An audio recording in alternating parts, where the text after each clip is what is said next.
ये है आज की आधुनिक अयोध्या।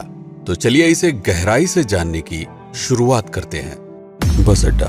राम मंदिर से 7 किलोमीटर की दूरी पर 14 बीघा जमीन पर 219 करोड़ की लागत से लखनऊ हाईवे पर नया बस अड्डा बनकर तैयार है। Railway station. मंदिर से 1 किलोमीटर की दूरी पर 240 करोड़ रुपए में नया रेलवे स्टेशन डिजाइन किया गया है। भविष्य में अयोध्या से दिल्ली, मुंबई, चेन्नई, बेंगलोर, पुणे, कोलकाता, नागपुर, लखनऊ और जम्मू जैसे शहरों के लिए विशेष रेलगाड़ियां चलाई जाएंगी। हवाई अड्डा। 1450 करोड़ रुपए में लगभग 1300 बीघे में फैला हुआ प्रयागराज हाईवे पर नाके के पास बनाया गया है नया एयरपोर्ट। यहाँ से राम मंदिर की दूरी सिर्फ 12 किलोमीटर है। भविष्य में कई बड़े महानगरों के लिए सीधे उड़ानें उपलब्ध होंगी। घाघरा जलमार्ग। अगर आपके पास अपनी खुद की मोटर बोट है तो छपरा से घाघरा यानी सरयू नदी की सैर करते हुए लगभग 300 किलोमीटर नदी में चलकर भी अयोध्या पहुंच सकते हैं। भविष्य में इस रूट के लिए भी मोटर बोट चलाए जाने का प्रस्ताव है। राम मंदिर। अयोध्या के राम मंदिर की कुल कीमत है 1800 करोड़। पूरी तरह बन जाने के बाद अयोध्या का मुख्य आकर्षण होगा।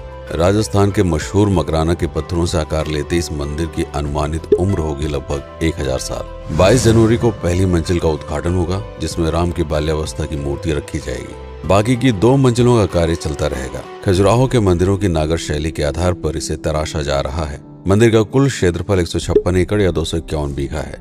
हनुमानगढ़ी। राम मंदिर से लगभग 800 मीटर की दूरी पर स्थित है हनुमानगढ़ी। मंदिर के आवासीय परिसर को मिलाकर यह लगभग 52 बीघे में फैला हुआ है। मंदिर की 76 सीढ़ियां चढ़कर हनुमान जी के दर्शन के बाद ही राम मंदिर में जाने का विधान है। यह मंदिर अयोध्या शहर के ठीक बीच में एक ऊंचे टीले पर बना है। शहर की तरफ आने वाले आक्रमणकारियों के आने की सूचना यहीं से प्राप्त करके अयोध्या के राजा तक भेजी जाती थी। इतिहासकारों के अनुसार जितनी बार भी अयोध्या पर आक्रमण हुआ उतनी बार इस मंदिर को भी विध्वंस झेलना पड़ा। हालांकि सन्यासियों ने हर बार इस मंदिर को फिर से खड़ा किया। आज यह मंदिर रामानंद संप्रदाय और निर्वाणी अखाड़े के अधीन है। राम की पेड़ी। अयोध्या को सरयू नदी की भयंकर बाढ़ से बचाने के लिए इस बांध का निर्माण किया गया था, जिस पर श्रद्धालुओं के स्नान के लिए कई घाट बना दिए गए थे। इतिहासकारों के अनुसार जितनी बार भी बांध टूटता था, सरयू का पानी अयोध्या की गलियों में घुस आया करता था। इसी बाढ़ से बचने के लिए पूरे अयोध्या में जगह जगह पर ऊंचे टीले बनाए गए थे, जैसे राम टीला, हनुमान टीला, लक्ष्मण टीला। आज ये बांध अयोध्या का मुख्य पर्यटन स्थल बन चुका है। हर दीपावली पर यहाँ लाखों दिए जलाकर रामायण की उस घटना को उत्सव के रूप में मनाया जाता है जब श्री राम अयोध्या वापस लौटे थे। अयोध्या के कई बार उजड़ने के पीछे एक कारण इस नदी को भी माना जाता है। हालांकि इसी नदी की वजह से यहाँ पर गन्ने की खेती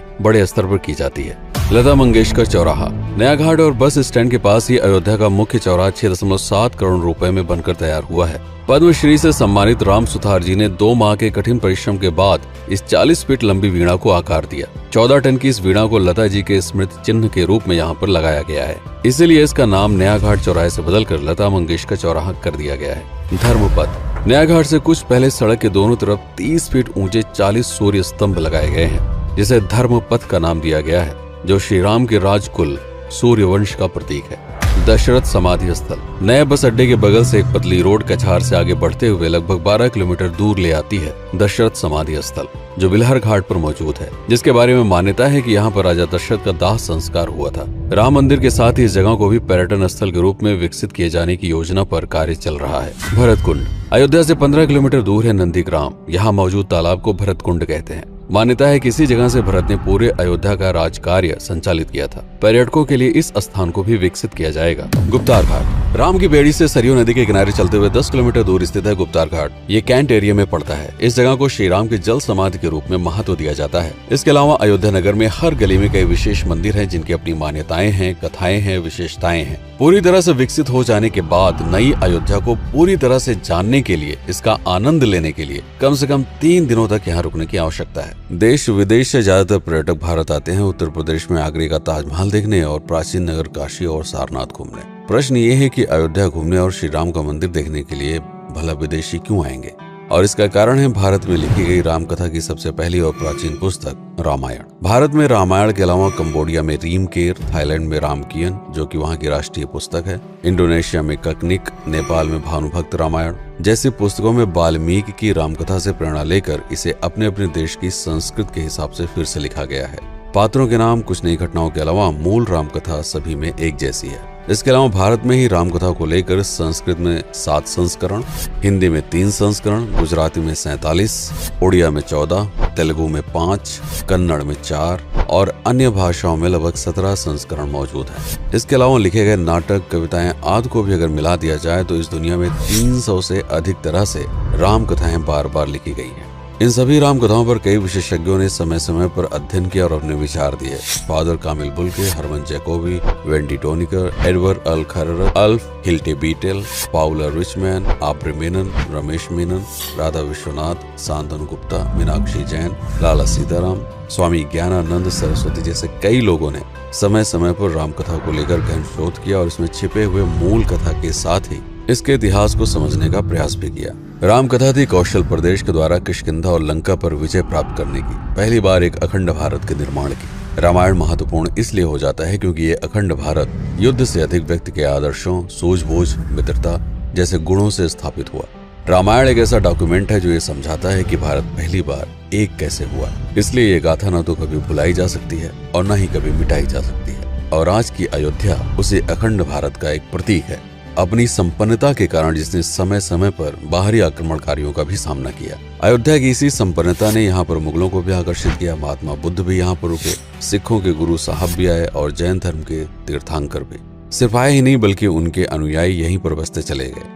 अयोध्या कितनी बार बसी, कितनी बार उजड़ी, इसके बारे में बहुत अधिक प्रमाण उपलब्ध नहीं है। सूर्यवंश के पतन के साथ ही अयोध्या का भी पतन होता रहा। बीच में कई सौ सालों तक अयोध्या मानो विलुप्त सी हो गई। इसका कारण क्या था, इसका कोई प्रमाण नहीं है। अयोध्या को फिर से खोजकर उसे स्थापित करने में बार बार राजा विक्रमादित्य का नाम आता है, लेकिन विक्रमादित्य एक उपाधि है जिसे कई राजाओं को दिया गया था। तो ये कहना मुश्किल है कि किस कालखंड के कौन से राजा ने यह कार्य किया। कुछ विशेषज्ञों का मत है कि यह काम उज्जैन के राजा विक्रमादित्य ने किया होगा। नंदवंश, मौर्य वंश, शुंग वंश, गुप्त वंश आदि के साम्राज्य में भी अयोध्या का वर्णन प्राप्त होता है। सबसे बड़ा विध्वंस हुआ 1527 के आसपास बाबर के कार्यकाल में, जब राम मंदिर को ध्वस्त कर बाबरी मस्जिद स्थापित की गई। सन 1722 में बंगाल के नवाब अली वर्दी खान ने व्यापार के नजरिए से राम मंदिर से कुछ किलोमीटर की दूरी पर एक नया शहर बसाने की शुरुआत की। 1730 में अवध के पहले नवाब सादत अली खान ने इसका नामकरण किया फैजाबाद। इन्हीं के उत्तराधिकारी सुजाउद्दौला ने इसे अवध की राजधानी बनाई। 1775 में अवध के चौथे नवाब असफुद्दौला ने फैजाबाद की जगह लखनऊ को अवध की राजधानी घोषित की। रावण अहंकार का प्रतीक और श्री राम विनम्रता के सूचक। सत्ता में आने के बाद हर व्यक्ति को यह बात हमेशा ध्यान में रखनी चाहिए, सिर्फ रंग रोगन और पत्थर लगवाने से राम राज्य नहीं आएगा, बल्कि जिस दिन स्कूल, अस्पताल और सरकारी संस्थानों से भ्रष्टाचार खत्म होगा, लोगों का मुफ्त इलाज और अपनी भाषा में उच्च शिक्षा उपलब्ध होगी, उस दिन भारत उस पायदान पर खड़ा होगा जहां कभी हम हुआ करते थे। रामायण अहंकार पर विनम्रता की विजय है। अयोध्या को अगर पर्यटन स्थल का केंद्र बनाना है तो इस आधार पर बसाना होगा, राम राज्य लाना होगा, राजनीति नहीं। यदि इस वीडियो में कोई त्रुटि हुई हो तो उसके लिए क्षमा करें।